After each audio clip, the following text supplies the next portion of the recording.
Dear students, आज हम लोग पढ़ेंगे इंटीग्रेशन। लास्ट वीडियो में हम लोग टेलीस्कोपिक सीरीज का एप्लीकेशन किए थे।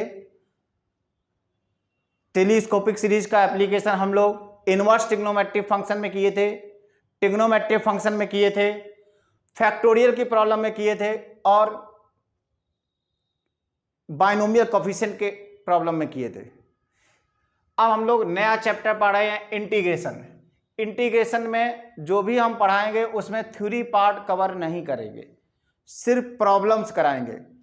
अप्रॉक्सीमेट 35 प्रॉब्लम कराएंगे। इसमें दो पार्ट होते हैं, एक होता है इनडेफिनिट इंटीग्रेशन और एक डेफिनिट इंटीग्रेशन। दोनों मिला के हम लोग 35 प्रॉब्लम्स करेंगे। इन प्रॉब्लम के जरिए आपको ये पूरा कंसेप्ट, ये चैप्टर पूरी तरीके से क्लियर हो जाएगा। और ये जो प्रॉब्लम्स हैं इनका लेवल जो है ये मेंस से थोड़ा ऊपर है, एडवांस से बहुत कम है। इन सभी प्रॉब्लम्स का जो लेवल है वो मेंस से ऊपर है लेकिन एडवांस से नीचे है। तो अभी आप लोग ये ध्यान रखो कि ये जेई मेंस के लिए तैयारी हो रही है। किसके लिए? JEE mains. अब हम लोग आते हैं पहले इनडेफिनिट इंटीग्रेशन। इनडेफिनिट इंटीग्रेशन में हम लोग कई मेथड्स पढ़े हैं इंटीग्रेशन करने के। पहला मेथड था substitution method, integration by parts, integration by partial fractions, integration by reduction formula. Indefinite integration में जब भी हम किसी प्रॉब्लम को इंटीग्रेट करते हैं तो जनरली 4 मेथड से हम लोग इंटीग्रेट करते हैं, हो जाती प्रॉब्लम। पहला मेथड था कौन सा? Substitution method. दूसरा इंटीग्रेशन बाय पार्ट्स, तीसरा इंटीग्रेशन बाय पार्शियल फ्रैक्शंस और fourth integration by reduction formula. हम लोग पहले आते हैं सब्स्टिट्यूशन मेथड। देखो सब्स्टिट्यूशन में क्या होता है कि एक इंटीग्रेशन दिया होगा और यहां दो फंक्शंस इसके साथ मल्टीप्लाई हो रहे हो।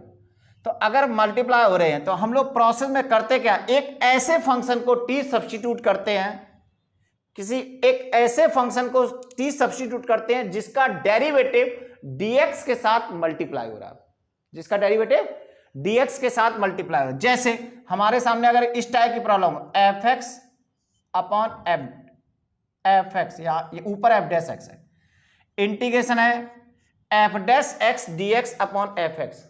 देखो ये प्रॉब्लम बहुत आसान है। अगर हम इसमें थोड़ी देर के लिए ये सोचे कि fx हमारा t है, fx क्या है? t। तो अगर fx t है तो f डैश x dx क्या हो जाएगा? dt हो जाएगा। तो ये प्रॉब्लम एक नए वेरिएबल में इस तरह शिफ्ट हो जाएगी, dt अपॉन t। क्या हो जाएगा? dt upon t। तो ये इंटीग्रेशन हो जाएगा ln of mod t plus c और फाइनल ये वैल्यू आ जाएगी ln of mod fx plus c। अब कुछ लोग सोच सकते हैं कि सर इसमें आपने fx को t पुट किया है। देखो fx को t पुट करने से ये f डैश x जो है वो dx के साथ dt में कन्वर्ट हो गया। लेकिन अगर तुम उल्टा सोचते कि f डैश x को t पुट करें तो f डैश x को t पुट करें तो इसका derivative double derivative f double dash x था, तो ये fx फिर t में अपने आप को एडजस्ट नहीं कर पाता। अगर हम f डैश x को t पुट करते तो ये fx dx अपने आप को t में एडजस्ट नहीं कर पाता। तो इंटीग्रेशन का पूरा प्रोसेस क्या है? इंटीग्रेशन का प्रोसेस ये है कि जब हम इस इंटीग्रेशन में किसी एक फंक्शन को t सब्स्टिट्यूट करें तो पूरा इंटीग्रेशन नए वेरिएबल में शिफ्ट हो जाए और आसानी से फिर वो इंटीग्रेट भी हो जाए। तो ये तुम्हारा एक तरह से फार्मूला ही है। तो ये तुम्हें फार्मूला की तरह ही बिल्कुल याद रखना है, f dash x upon fx dx क्या होता है? ln of fx plus c। अगर यही होता है तुम्हारा f dash x square root of fx dx। देखो ये इसमें क्या होता, इसमें अगर हम fx को t पुट करते, किसको?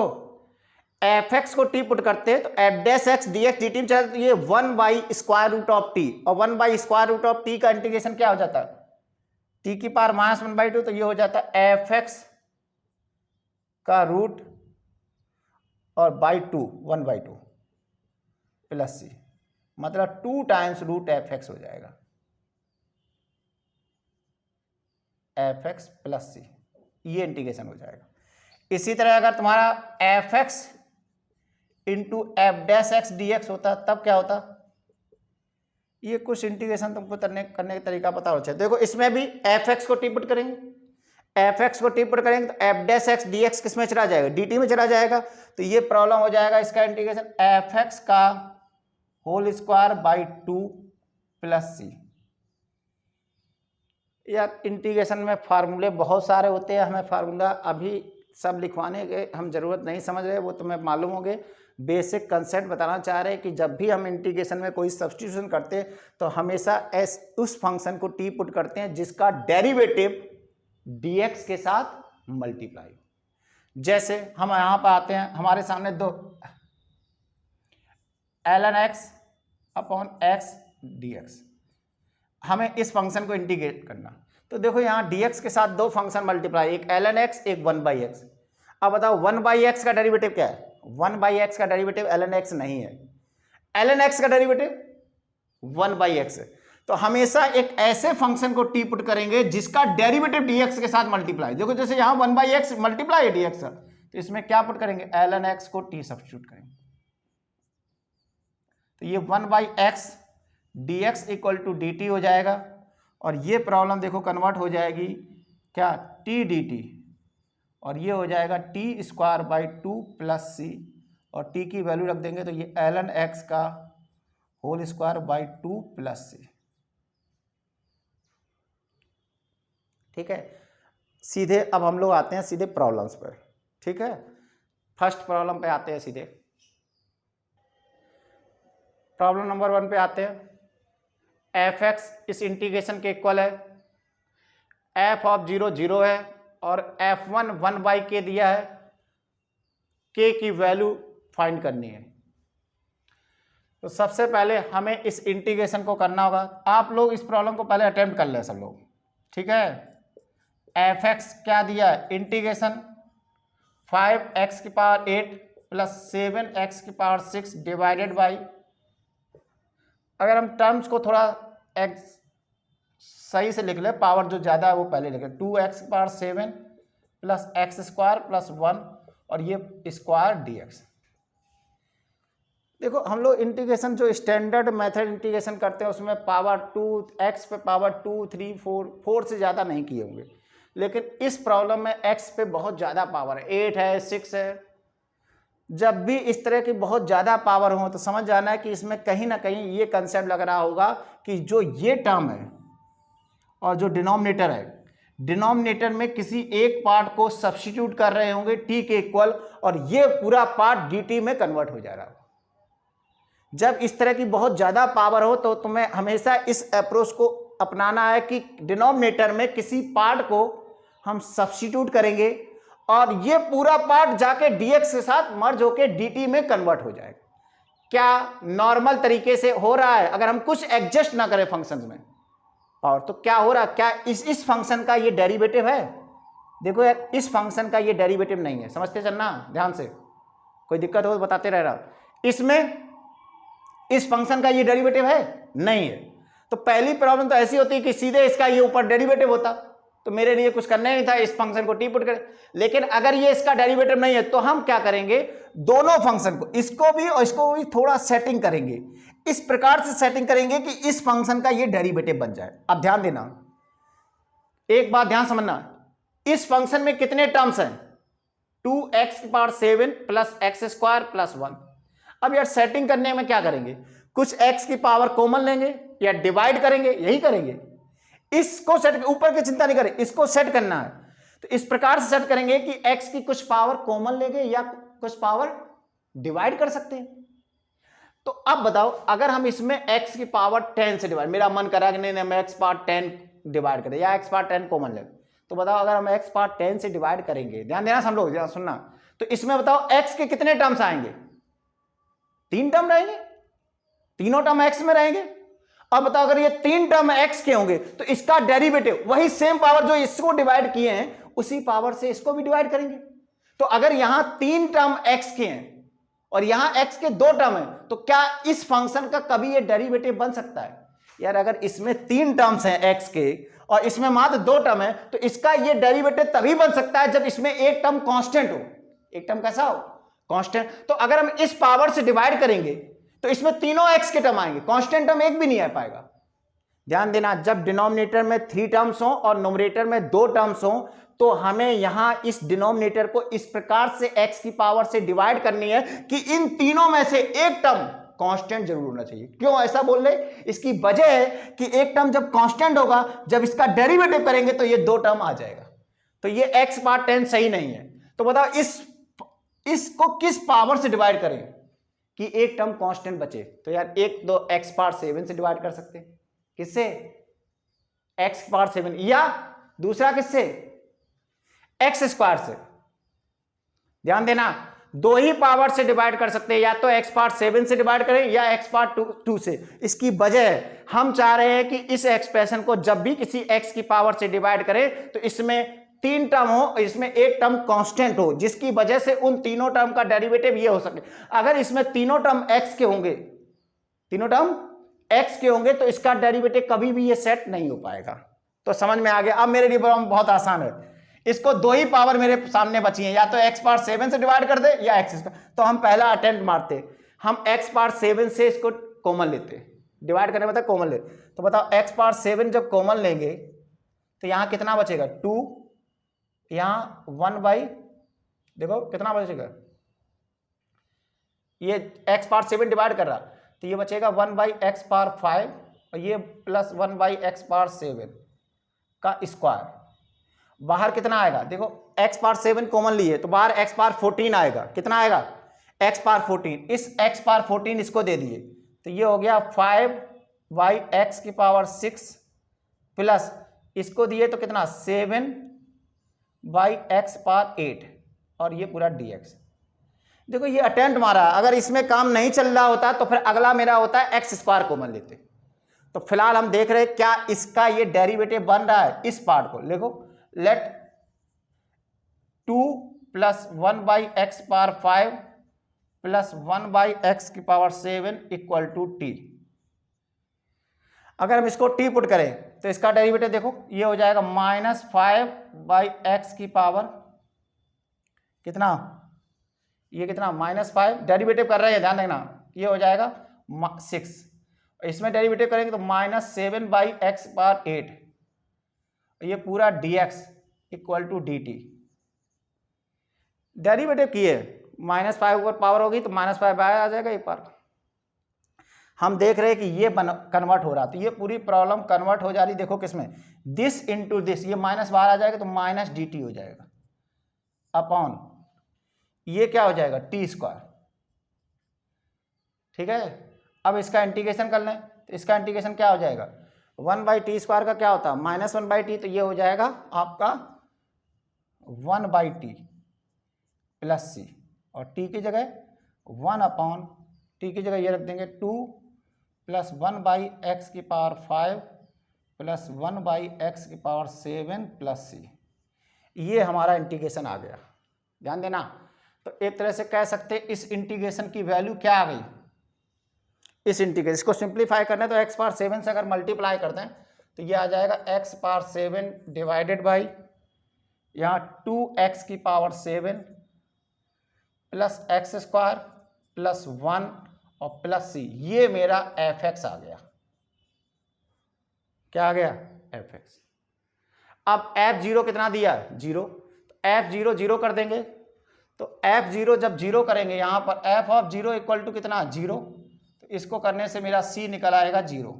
करके देखने ना बेटा, c कितना निकल आएगा 0। और यहाँ से फिर जब f1 निकालेंगे कितना f1, तो f1 कितना होगा, x की जगह 1 रखेंगे तो ये कितना आएगा 1 डिवाइडेड बाई 4, तो k की वैल्यू हो जाएगी 4। k की वैल्यू कितनी हो जाएगी 4। देखो बहुत आसान, ये इंटीग्रेशन कर, अगर इस तरह से सेट नहीं होता, x पावर 7 कॉमन लेने से नहीं होता तो अगला स्टेप मेरा होता है एक्स स्क्वायर कॉमन लेते। क्या? बस यही 2 होंगे। क्यों? क्योंकि ऊपर 2 टर्म है, अगर हम इसके अलावा कुछ और कॉमन लेंगे तो यहां तीनों टर्म में x बचेगा। अगर तीनों टर्म में x बचेगा तो उसका डेरिवेटिव कभी भी ये सेट हो ही नहीं सकता है। तो अगर डेरिवेटिव सेट करना है तो इन 3 टर्म में से ऐसी पावर कॉमन लेंगे जिससे एक टर्म कांस्टेंट होना चाहिए, जिससे उसका ये डेरिवेटिव सेट हो सकता है। देख लो सब लोग, अच्छी तरीके से कर लो, ठीक है। अब आते हैं नेक्स्ट प्रॉब्लम पे, एक कर्व दिया y equal to f x, वो एक इंटीग्रेशन के फॉर्म में दिया, और ये कर्व ऑरिजिन से पास कर रहा है।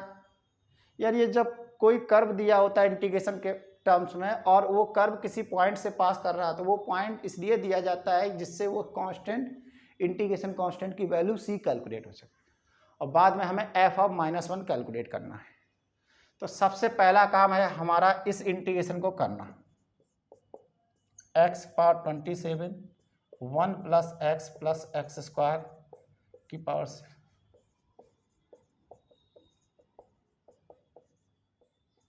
पहले तो आप लोग इतना तैयार हो दिमाग से कि जब भी x की कोई लार्ज पावर होगी तो वो हमारे जो स्टैंडर्ड मेथड है, क्वाड्रेटिक को परफेक्ट स्क्वायर बनाना या डिवाइड कर देना, मतलब वो सब स्टैंडर्ड मेथड नहीं, हमारी स्किल काम करेगी। क्या स्किल का यूज करना है। इंटीग्रेशन का जो बेसिक थीम है क्या, dx के साथ दो फंक्शन मल्टीप्लाई हों जिसमें एक फंक्शन दूसरे फंक्शन का डेरिवेटिव। dx के साथ जो भी चीज़ मल्टीप्लाई हो रही है, जो भी फंक्शंस मल्टीप्लाई हो रहे हैं, उन फंक्शंस को इस प्रकार से सेट करना कि एक फंक्शन दूसरे फंक्शन का डेरिवेटिव बन जाए। देखो यार यहाँ 3 टर्म मल्टीप्लाई हो रहे हैं, तो हमें समझ में आ रहा है कि ये 2 कॉम्प्लिकेटेड फंक्शन है, ये आसान है, तो हम 2 ही रखेंगे, इसको इन्हीं दोनों में डिस्ट्रीब्यूट करेंगे। क्या, इस x की पावर 27 को इन दोनों फंक्शंस में इस प्रकार से डिस्ट्रीब्यूट करेंगे कि इन दोनों में से एक फंक्शन दूसरे फंक्शन का क्या बन जाए, डेरिवेटिव। अब ये एग्जैक्ट डेरिवेटिव नहीं, पावर को कंसीडर नहीं कर रहे, तो इसका डेरिवेटिव ये बन जाए। देखो यार अगर हम ध्यान दें, इस पे पावर 6 है, देखो बाहर जब x होगा तो भीतर x पावर 1/6 जाएगा। यार जब पावर 6 होता है उससे x बाहर लेंगे तो बाहर x पावर 6 आता, तो जब x पावर 6 भीतर देंगे तो वो यहां पर नेट में x पहुंचेगा। एक बात क्लियर है कि इसको ज्यादा पावर देनी होगी, इसको कम। तो अब पता है बहुत आसान है मेरे सामने, और इसमें जो पावर देनी होगी वो 6 का मल्टीपल ही जाएंगी। कितना, 6 का मल्टीपल। तो पहला कोशिश हम करें कि यहाँ x पावर 6 चला जाए। ध्यान देना, जब x पावर 6 यहाँ जाएगा तो भीतर x जाए, तो यहाँ x क्यूब होगा, तो यार x पावर 6 इसमें चला गया तो यहाँ 21 होगा, तो 21 तो यहाँ पावर 23 होगी। तो अगर 23 होगी और यहाँ x क्यूब पावर होगी, 23 का डेरिवेटिव ये नहीं हो सकता।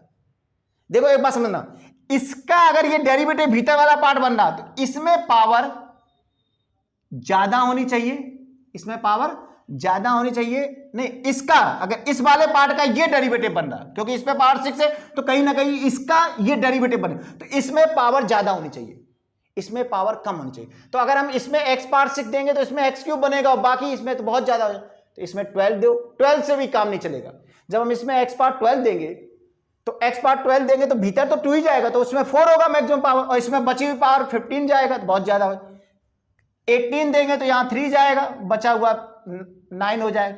24 देंगे तो हाँ 24 देंगे तो यहाँ 4 पहुंचेगा, 4 पहुंचने का मतलब कितना हो जाएगा, 6 हो जाएगा, और जबकि बचा हुआ 3 यहाँ जाएगा, हाँ कम हो जाएगा। अब सेटिंग हो रही, तो इसका मतलब है कि इसकी ध्यान देना 24 पावर इसको दे दें और बची हुई 3 पावर इसको। तुम लोग सोच सकते हो कि इसमें जो भी पावर दी जाएंगी वो 6 का मल्टीपल में ही दी जाएंगी।